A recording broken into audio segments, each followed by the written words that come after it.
Hello YouTube.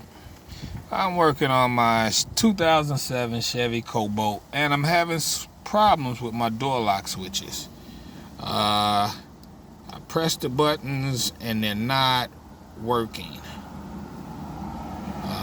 Sometimes they may work, sometimes they may not work. So I took everything off, pulled the panel out, and I just wanted to examine the switch itself to see what went wrong. So I pull it off, and underneath the switch, the little rubber piece that the switch is hit is little metal connectors. And I guess when you hit these connectors, they cause the doors to open and close. But what I'm gonna try to do is find out if the switch works without using the metal connectors. So let's see. I use this to test it with.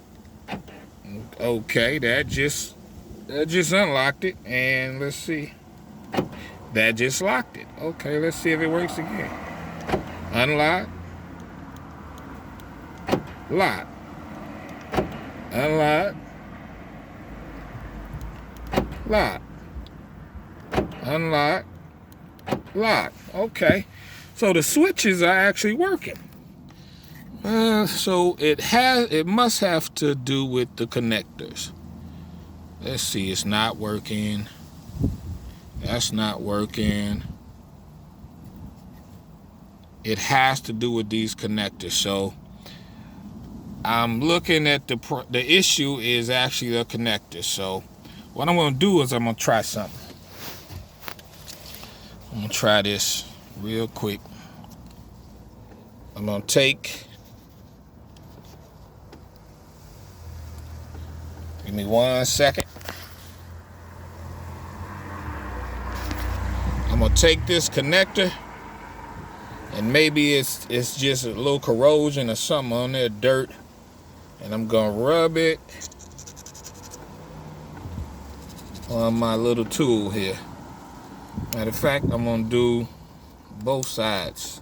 Hold on, give me 1 second. I'm gonna do both sides, and then I'm gonna put it on and see if it'll work. So I'm gonna do this side too. So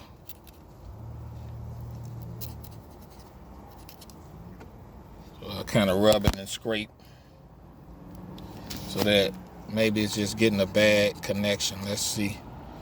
Now I did both of them, and they got a little. You can see where I scraped them. They got the little scrapings on them. And I'm gonna put this back on, and I'm gonna see. So right now they're locked. Oh, okay, that just worked. Okay, they're unlocked. Lock, unlock. Lock, unlock.